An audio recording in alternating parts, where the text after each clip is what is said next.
You see the title, you see the thumbnail. Today is going to be a follow-up or a part two to a video I did a few weeks ago entitled Celebrities Are Going Broke, the Downfall of the Music Industry. Today we'll deep dive into several celebrities and influencers who use their influence essentially to get over on companies. Again, this is just to pull the veil back and to let people see that a lot of your favorite celebrities are not doing as well as they portray to be. Let's get into the clips.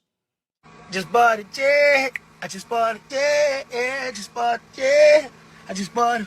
Hey, God is amazing. When they tell you they can't, you can't. They hating on you. They want you to stop. They try to just make you get in depression and feel less about yourself. Tell them, hey, I ain't gonna lie, it's a blessing though. You did. You see that? You see that? I got rooms on room, man. This shit hold 14 people. Ain't gonna be 14 in here though. We ain't gonna pack it out like that now. But yeah. Brandon, what's poppin', my boy? Again, as we see in the clip, Sean Kingston portrays that he just purchased a jet. Let's get into the next clip and see if there's any truth into that. So I am a private jet broker for Nava Jets, and I also run their social media. So one day we get a message from Sean Kingston. He was interested in one of our planes for sale and came to Palm Beach with his family to see the plane. He said he was going on tour and wanted this plane ready soon, and there was no Wi-Fi. So we flew the plane from Palm Beach to Fort Lauderdale for our mechanics to install the Wi-Fi for him for it to be ready for his tour. And this was out of our expense. We had to pay the pilots and for the fuel and everything. He came again to Fort Lauderdale, brought his family and friends. We popped the champagnes, we shook hands, agreed on a price, and they signed the contract. The contract stated that the payment is due in full within the 3 days of signing. And Sean was posting that this is his jet, that he bought it with not even $1 down. He was telling us that we can be in him and Justin Bieber's new music video, just leading us on, saying that he would promote Nava Jets, and just a bunch of crap. When the third day came and the payment was due, they went ghost and they blocked us. They said it was our obligation to help find them a plane since the plane wasn't ready. There was no Wi-Fi installed, but we were trying to help them for 3 weeks to sign the contract so the plane would be ready in time for him to fly to Vegas for his show. But then I Googled Sean Kingston, and this is what he does. He's a con artist, and he's a scammer, and he scams people. He was stealing jewelry in New York City, and just at the end of the day, he's not a good person. And I just don't know how you could do that to someone when the contract is signed, and I don't know. Again, as you can see here, Sean Kingston pretended for his social media followers that he purchased a jet when that was never the case. In Sean Kingston case, this is something he does on a regular, going around to various businesses and basically telling them, hey, I'm going to promote the company, and I'll give you a little bit of money, and in for exchange for, like I said, promotion. In this deal, again, Sean Kingston was supposed to deliver X amount of dollars 3 days after signing, and he never did. When she did more research on Sean Kingston, she realized that he has a habitual pattern of scamming various companies. Again, like I said, these celebrities make you pretend that they have all this money in the world. They're flying private jets. They're wearing hundreds of thousands of dollars in jewelry. A lot of this stuff is rented, and they're making backroom deals, and they're even burning these companies, all for the sake of keeping up with the image and lifestyle. Again, that's why when you see a lot of these celebrities and you're just a working class person, hardworking, going to work every day, never feel bad about that, because a lot of these celebrities are doing any and everything, as you see on various videos on my channel where we expose these celebrities and influencers. Again, like I said, once they get a taste of this online and digital money, they're literally willing to do anything, and they have no type of integrity or standards. They just want to keep the money flowing in by any means necessary. Singer and producer Sean Kingston. We are standing right off of Griffin Road and 178th Avenue. Off in the distance there, we were watching as these deputies were initially standing outside of the home, but in the last 15 minutes or so, I can tell you that they have now moved inside. Let's go ahead and show you what this all looked like when we first arrived here. Sky 10 up above the Southwest Ranch's home of well-known recording artist Kingston or Keyshawn Anderson, I should say, but you may know him as Sean Kingston. It's outside. We spotted more than a dozen Broward Sheriff deputies next to a command center. Investigators set up in the driveway of the musician's home. In a complaint we obtained from the Broward Clerk of Courts, we learned that a company by the name of Ver Entertainment alleges that Kingston partially paid for a 232-inch television and entertainment system, but following the installation, never paid for that product in full, allegedly. The complaint also goes on to allege Kingston used his name and celebrity status to scam people out of products and services, never paying for them. Well, Again, you can see that this is commonplace with this gentleman, Sean Kingston. He literally goes around to companies. It looks like, very high ticket items, and like maybe put a deposit down and the company will complete the work or deliver, and then he'll never come through with the rest of the money. Again, he's literally going around using his name, image, and likeness and his connections to other celebrities to scam people. just spoke with the attorney Dennis Card, who represents Ver Entertainment. Here's what he told me. He has basically a sales pitch that he goes through to defraud people. He induces them into giving them really expensive things. We know that our property is inside this house right here. So as soon as the raid takes place, we're going to have a crew of people in there to deassemble it and take it back to its rightful owner. And I can tell you that relatives for Kingston were outside of the property. We did try to speak with them. However, they said that they had no comment at this time. As for Sean Kingston, we still have yet to see him here on the property. But at this time, the complaint alleges he could be facing charges that include fraud and breach of contract. As soon as we hear back from his representatives, we will be sure to let you know. For now, here in South. I'm glad to hear that he's being charged and being held accountable. Again, like I said, he's scamming all these businesses, probably millions of dollars. He needs to be locked up immediately. I just saw your video where my necklace and That was your necklace? yeah, I bought you. He bought it for me. The big one? Yeah, Like heavy kilo like this. Like this one? Yeah. What happened? Wait, why is that your necklace? I need a favor because since you know him, Sean Kingston? should I tell him now? I'll tell you, ask him because since you I got friends, he can make the balance. He got some balance for years.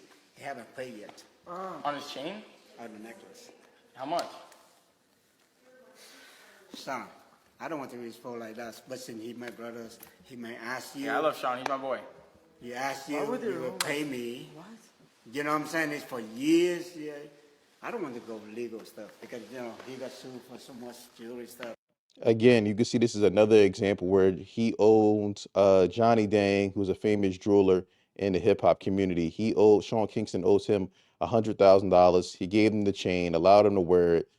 Some years have passed, and Sean still has not paid him. Again, like I said, this is absolutely a pattern with this gentleman. And like I said, I'm glad that he been being brought up on charges. And like I said, hopefully he does some time and actually hopefully pays these people back. Which is probably highly doubtful because he probably doesn't have the money. Again, you can see he's living well beyond his means. If you're familiar with Sean Kingston, like I said, he had a hit record, "Beautiful Girl." I mean, that was probably over a decade ago. The song was huge. Hasn't really done much since then. So, like I said, the money is probably slowed up, and that's why he's resorted to scamming. Let's move on to our next scammer. Update on Brittish Williams from Basketball Wives. If you guys aren't aware of the story, let me play you this quick clip. British Sierra Williams is being sentenced on fraud charges. She pleaded guilty in May to 15 felonies from several fraud schemes. Prosecutors claim she used Social Security numbers that were not hers to open accounts with banks and credit card companies. Williams then received thousands of dollars from an insurance company after filing fake medical bills.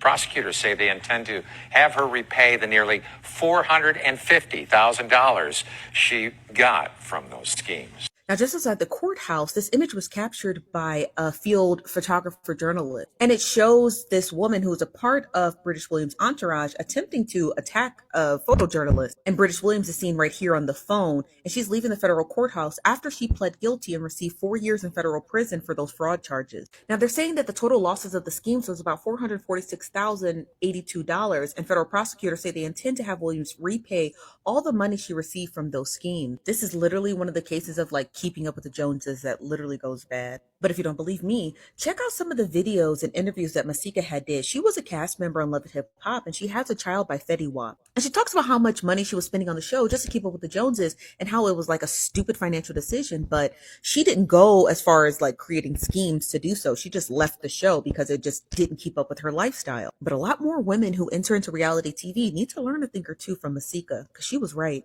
Just to keep up appearances, they'll have you scheming and scamming to do so.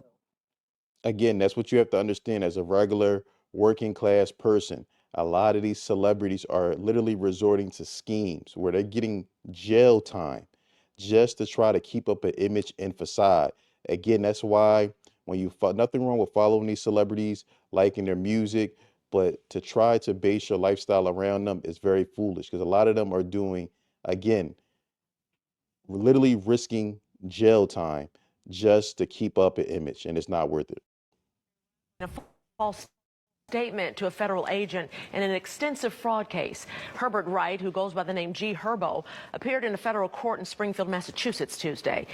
This shit caught me by surprise. So do you guys remember when G. Herbert had gotten locked up for fraud? To be honest with you, I completely forgot about it until this article came back up. But this man is facing 20 years. I'm not gonna lie, when I read it, I thought he did it. But I didn't know that they had him like that. And he's facing 20 years, which is crazy because they ain't playing about fraud. There's no way he doesn't walk away with this without a deal. But the fact that he's facing up to 20, who knows what they could give him. Prayers up for G. Herbo, man. I really fuck with him. Maybe he stole a little bit of money, but he don't need 20 years. Let me know what you guys think in the comments. Again, another example of someone in the music industry, flying private jets, big chains, big cars, but again, doing credit card scams and schemes behind the scenes to keep up with this lifestyle. Again, like I said, a lot of these entertainers are not making as much money as you think they are. Again, like I said, they may be making more compared to the average working person who's maybe making 50,000. Maybe they're making $500,000-$600,000 a year, and that's a great money. That is a significant amount of money to be making per year. But again, when you start talking private jets, lavish $40,000-$50,000 vacations, you're shopping at super high-end stores. Like I said, you have an entourage. You're trying to take care of five, six, other six, seven other families. That money goes very quickly. Only got 3 years probation for his federal credit card scheme. I ain't even gonna lie, that's a win. Because I ain't even gonna lie, I thought dude was gonna at least get about 3 years for that stuff. Because all the dudes I was locked up with, most of them got about a year and a day in the feds. They at least got some time. They ain't just get away with probation. But I think what happened with his case, he was looking at like 0 to 60 months at the max. That's why when you seen on them news articles, they kept saying that he was looking at 5 years and all that stuff, is because his time was like 0 to 60. So what that mean when you looking at 0 to 60, that mean you can get probation for 0 or you can get up to 60 months. That was probably more likely his guidelines, what he fell up under. Because one thing about the feds, they go by guidelines, and this is their guideline chart right here. So if you look at the top where it says criminal history category 1 through 6 from left to right, that's the category you will fall under from right to left, depending on your criminal history. So See, the beautiful thing when you do the right thing in life and work and grind for everything you have, you don't have to worry about federal guideline sentencings because you're not doing any type of scamming or scheming. So you don't have to worry about this. You have to keep these things in mind. It's better to just do the work. If you want to live a certain lifestyle, do it the right way, earn it the right way. So you don't have to put yourself in a position where you have to scam and scheme. So if you ain't got no past criminal history, you're going to fall under the number 1 category. But if you got an extensive criminal history background, you can go all the way over to the 6. That's when people got like hella felonies on their record. So the more felonies and misdemeanors you got on your background, the higher your category will be. Like when I first caught my Fed time, I was category 2 because I had like a disorderly conduct that moved my category from a 1 to a 2. And if y'all look on the left side of the chart from top to bottom, 1 through 43, that's the months you're going to fall up under. So that's when you can predict how much time you're looking at. So if you look at category 1, number 24, it says 51 to 63 months. So that's the time that you're more than likely looking at. On the low end, you can get 51. On the high end, you can get 63. But one thing about a federal judge, they will tell you this too if you ever get in front of a federal judge. They can always go up under your guidelines, but they can't never go over your guidelines unless they hit you with more charges and hit you with a superseded indictment. You see how complex this is, and you got to all these technicalities, this and that. Again, that's why it's better to just do the right things in life, work for everything, beg for nothing. And you don't have to put yourself in a situation where your fate is in someone else's hands. Wrong about this stuff. Never. A-list celebrities and athletes facing a high-profile legal battle after serving as faces for a crypto company, FTX, that just filed for Chapter 11 bankruptcy. The multi-billion-dollar class action lawsuit accuses FTX, its former CEO, and around a dozen celebrities of causing some $11 billion in U.S. investor losses.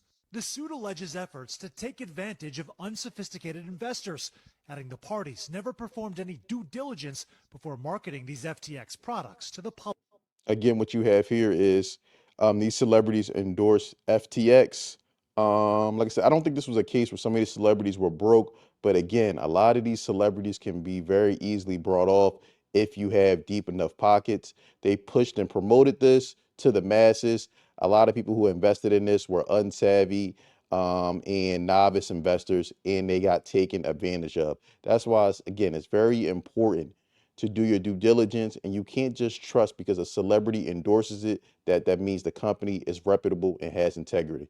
Public. Are you in? You know what? I'm in. Tom Brady, Gisele Bündchen, Steph Curry, Larry David, Naomi Osaka, and the Shark Tank's Mr. Wonderful Kevin O'Leary, just some of the well-known figures named in the suit. O'Leary discussing the decision on CNBC. It's not the first time I've made a bad investment, probably not the last time. NBC News has reached out to all of their respective legal teams and has not yet heard back. The big question, how much do the defendants know about the product they endorsed? It's a question of whether they can just claim that they were duped as well. You have to look at each individual endorsement. You have to look at how they endorsed it. FTX poured millions into ads from social media. But you are an expert, right? No, I'm not an expert, and I don't need to be. With FTX, I have everything I need to buy, sell, and trade crypto safely. To must-see television events like the Super Bowl. Like I was saying, it's FTX. It's a safe and easy way to get into crypto. Yeah, I don't think so. The platform's once massive $32 billion valuation seemingly vanishing overnight.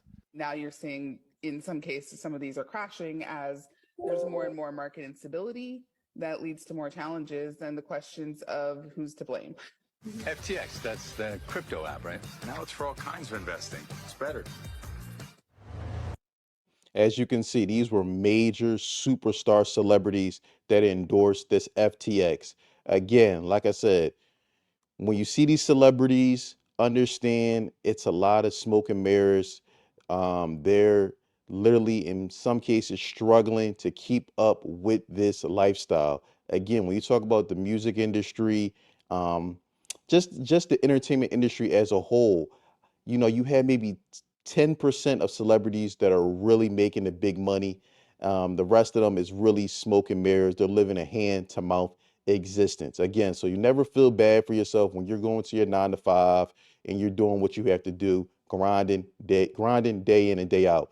Again, let me know what you think in the comments. I look forward to hearing from you. Don't forget to like, subscribe, and share.